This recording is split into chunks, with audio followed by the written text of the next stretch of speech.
apalagi ngambil hak. Wes, ngambil hak nggak boleh. Apalagi ngambil haknya dengan cara yang dolim. Wah, bahaya. Hati-hati. Maka baca kanjeng Nabi, la yu'minu. Tidak dikatakan orang yang beriman. Tidak dikatakan orang yang beriman. Makanya bahkan di hadis yang lain, ya, la yadkhulul jannata man la ya'manu jarum biwaqiqah. Tidak akan orang itu bisa masuk surga kalau mereka tidak mampu menciptakan keamanan bagi lingkungan. Jadi kalau kita tidak bisa menciptakan lingkungan, hanya wujud sebagai tetangga adalah ini caranya apa? Sering sedekah. Nek masak kuah ibu-ibu, masak rawon dikatai kuah. Nek saya kirim apa? Ya, ya udah harus banyak juga. Pokoknya sangat lah. Pokoknya kamu boleh buka yang boleh tahu. Ya, bahkan dikatakan lagi, ya, dari Abu Hurairah, maka yu'minu billahi wal yawmil akhir wa la yu'ti jarahu, wa man kana yu'minu billahi wal yawmil akhir falyukrim dhaifahu, wa man kana yu'minu billahi wal yawmil akhir falyakul khairan aw liyasmut. Jadi dari Nabi, barang siapa yang ngaku iman kepada Allah, ngaku iman kepada hari akhir, fala yu'ti jarahu, jangan sekali-kali menyakiti tetangganya. Jangan sekali-kali menyakiti tetangga.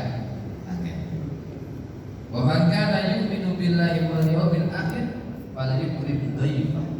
Kalau ada orang yang mengaku iman kepada Allah, mengaku iman kepada hari akhir, falyukrim dhaifa, maka muliakan tamu kita.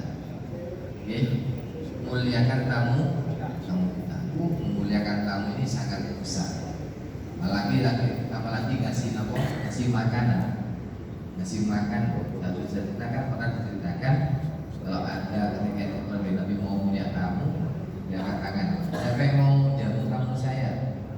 Karena saya kekurangan makanan. Kemudian saking hebatnya fadilahnya menjamu tamu, kemudian sahabat sampai kan Nabi, ketika sudah waktunya makan, lampunya dimatikan.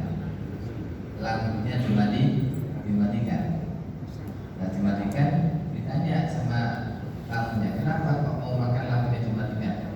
Biasa kami kalau mau makan itu memang sama matikan lampunya. Bapak ini. Nah itu tamu tadi bercerita kepada kanjeng Nabi, saya kembali bisa mulai sahabat jenengan, tapi aneh, ketika waktu mau makan lampunya dimatikan. Saya penasaran kenapa ini. Tanya, kenapa kamu matikan lampu? Ngaku dan Rasulullah, saya itu senang hormat kamu, tapi karena saking fadilahnya barokah, saya itu bingung mau saya kasih apa. Itu ada makanan jatahnya anak saya, makanya biar orang itu tidak sendirian, saya temani. Cuma saya tidak makan karena nasinya hanya satu piring. Yaudah, masya Allah, bersihkan Nabi. Maka ketika ada orang itu hormat kamu, kemudian dengan ngasih makan, kawan akan dimasukkan ke dalam surga Allah Subhanahu wa Ta'ala. Kenapa mementingkan tamu? Cuma, nah ini hati-hati. Yang jadi tamu ya harus tahu diri. Yang jadi tamu harus tahu diri. Ya, tamu itu seperti kalau main, kayak sebuah yang berdiri. Yang tidak boleh itu kan tamunya itu kurang ajar.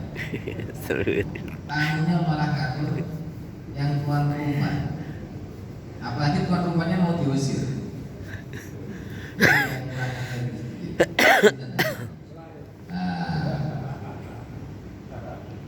Negara Israel itu kan katanya itu kan tidak punya negara, ditampung sama Palestina. Masih sejalannya apa? Tapi sekarang Palestina digenggen. Ini hati-hati, nggak tambah barokah. Ada ada satu unit akuntan ini terjadi dulu. Jadi di satu daerah itu ada satu unit pendidikan atau unit pendidikan. Kemudian unit pendidikan ini berasal anaknya semua yang ngatur itu katakan sebulan sekian tahun, kemudian dipegangkan sama apa? Kemudian dipegang sama putranya sendiri. Tapi setelah putranya meninggal, itu dipegangkan orang lain. Dan akhirnya keluarga asli itu dikeluarkan. Keluarga asli itu dikeluarkan dari unit tersebut. Bahkan sudah tidak ada yang pegang. Akhirnya dikuasai oleh orang lain. Nah, jadi seperti ini dan sekarang itu nggak akan tambah barokah. Muridnya tambah habis. Makanya termasuk kami nak monggo untuk kewajiban kita sebagai tuan rumah. Tapi misi jadi tamu di harus tahu diri. Dia tamu yang kurang aja tambah barokah nantinya. Wal yukrim daifah, maka muliakan tamu. Wa man kana yu'minu billahi wal yawmil akhir falyakul khairan aw liyasmut. Kemudian kalau kita ini ngaku iman kepada Allah hari akhir, maka apa? Berkata yang baik, kemudian diam saja. Masuk.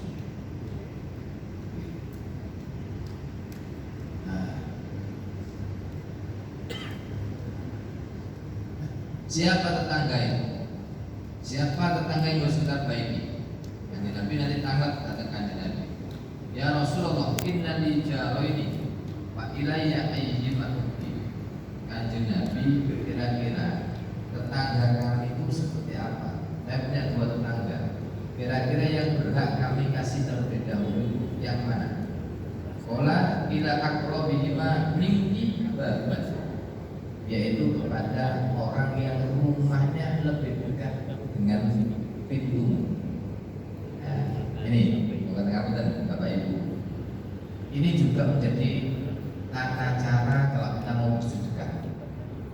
Sedekah kadang-kala kita ini lebih suka dengan tren, itu tren di luar daerah. Senang donasi. Kita senang sedekah kepada kadang-kala itu di luar daerah. Tapi kalau katakan Kanjeng Nabi, siapakah orang yang berhak kita kasih terlebih dahulu? Terutama yang mendapatkan sedekah seperti diri kita, selain keluarga lebih. Selain keluarga, kalau keluarga sudah cukup, maka orang yaitu tetangga yang lebih dekat pintunya. Berarti kalau kita mau sedekah, jangan terlalu jauh-jauh terlebih dahulu. Maka apa kalau bisa Pak? Tetangga kanan kiri tolong ditengok. Tetangga kanan kiri tolong ditengok. Maka disitulah satu apa kita untuk bersedekah di situ. Yang lebih utama tetangga, jangan sampai penggone